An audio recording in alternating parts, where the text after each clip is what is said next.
హిందువుల మనోభావాలతో వైసీపీ చెలగాటమాడుతోందని మంత్రి పార్థసారథి ఆగ్రహం వ్యక్తం చేశారు. తిరుమల లడ్డూ ప్రసాదం తయారీలో కల్తీ నెయ్యి వినియోగానికి సంబంధించి వైసీపీ క్షమాపణ చెప్పాలన్నారు. పశ్చాత్తాపం చెందకుండా రాజకీయం చేయడం దారుణమన్నారు. సిబిఐ సిట్ రిపోర్ట్ను రాజకీయాల కోసం వాడుకోవడం దారుణమన్నారు. మండలిలో దేవుడి ఫోటోలతో చెప్పులు వేసుకొని వైసీపీ ఎమ్మెల్సీలు నిరసన తెలపడం హిందువుల మనోభావాలను దెబ్బతీయడమే అని అన్నారు. మంత్రి పార్థసారథితో మా special correspondent Murali face to face.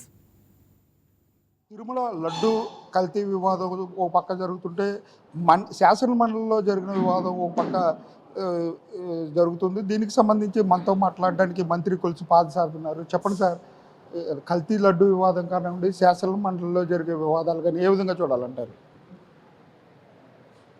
YSR Congress పార్టీకి హిందువుల మనోభావాలు, హిందువుల నమ్మకాలు, హిందూ దేవుళ్ళ పవిత్రత మీద ఎటువంటి నమ్మకం లేదు, గౌరవం లేదనేది వారు ఈ 10 రోజుల నుంచి చేస్తున్న రాజకీయాలు కానివ్వండి, వారు అధికారంలో ఉన్నప్పుడు ఆ లడ్డూ తయారీలో వారు చూపించిన పవిత్రత కానివ్వండి అర్థమవుతుందని చెప్పేసి మనం చేస్తాం. అలాగే లడ్డూకు సంబంధించి జంతు కళేబరాల అవశేషాలు ఏమీ లేవు అని చెప్పి వైసీపీ నాయకులు చెప్తున్నారు. అది ఎంతవరకు వాస్తవం అనుకోవచ్చు?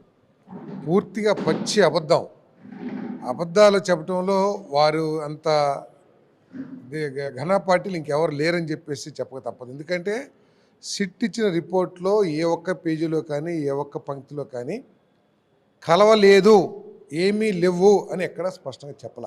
అయినా కూడా ఏంటంటే కొవ్వు ఉందని చెప్పేసి కొంత, అది ఎంత అనేది వాళ్ళు చెప్పలేదు, కానీ ఉందనేది మాత్రం స్పష్టంగా చెప్పారు. అసలు అవన్నీ పక్కన పెడితే వారు నియమించిన టీటీడీ చైర్మన్ గారే సుబ్బారెడ్డి గారే అది అడల్ట్రేషన్ జరిగింది, కల్తీ జరిగింది అని చెప్పుకున్న తర్వాత క్షమాపణ చెప్పాల్సింది పోయి ఇంకా ఈ రాజకీయాలు, నీచ రాజకీయాలకు ఎందుకు ఓడగొడుతున్నారు?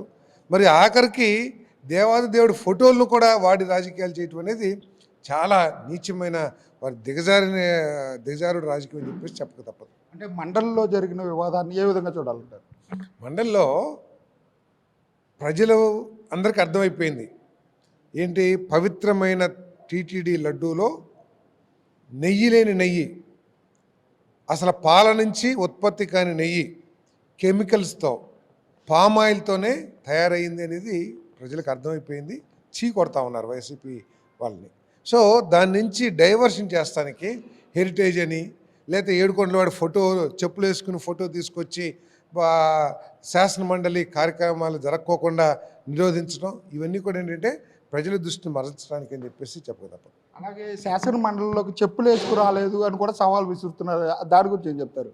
వారు ఏం సవాల్ ఇస్తారో వాళ్ళకి సవాల్ మీద కూడా నమ్మకం ఉంటే దానికి సవాల్ స్వీకరించడానికి మేము కూడా సిద్ధంగా ఉన్నాం. సవాల్ స్వీకరించేది ఏంటి, వాళ్ళు ఏంటంటే అన్నీ వదిలేసుకుని ఈరోజు రాజకీయాలు చేస్తున్నారు. ఫోటోలు కూడా కనపడుతుంది కదా, వాళ్ళు చెప్పులు వేసుకుని. ఆఖరికి జగన్మోహన్ రెడ్డి గారే మాడవీధుల్లో చెప్పులు వేసుకుని తిరిగి, అదేవిధంగా దేవుడు ఏడుకొండలవాడు నల్లరాయి తప్పితే ఇంకేముంది అని చెప్పినవాడు చైర్మన్ కావటం, అక్కడ టీటీడీ వ్యవహారాల్లో ప్రముఖ పాత్ర వహించడం, వారికి వైఎస్ఆర్ కాంగ్రెస్ పార్టీకి ఏడుకొండలవాడి పట్ల, ఆ టీటీడీ పవిత్రత పట్ల, హిందూ సమాజం యొక్క నమ్మకాల మీద ఏంటో స్పష్టంగా అర్థమవుతుంది. ఇక్కడ ఆశ్చర్యం ఏంటంటే, సరే కరుణాకర్ రెడ్డి ఏ మతస్థుడో మనకు అనవసరం, కానీ జగన్మోహన్ రెడ్డి గారు వేరే హిందువు కాదు, అది తెలిసిందే.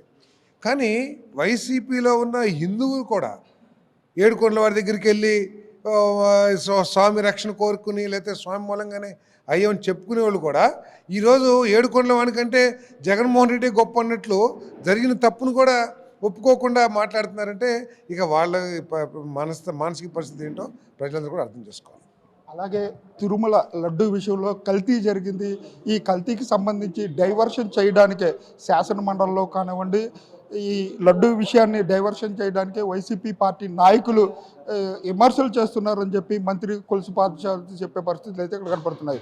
కెమెరా పర్సన్ మధుతో మురళి, వైకే న్యూస్, ఏలూరు జిల్లా నుంచి. Please subscribe to YK TV Network. Please subscribe to YK TV. Please watch YK News. Don't forget to subscribe YK News channel.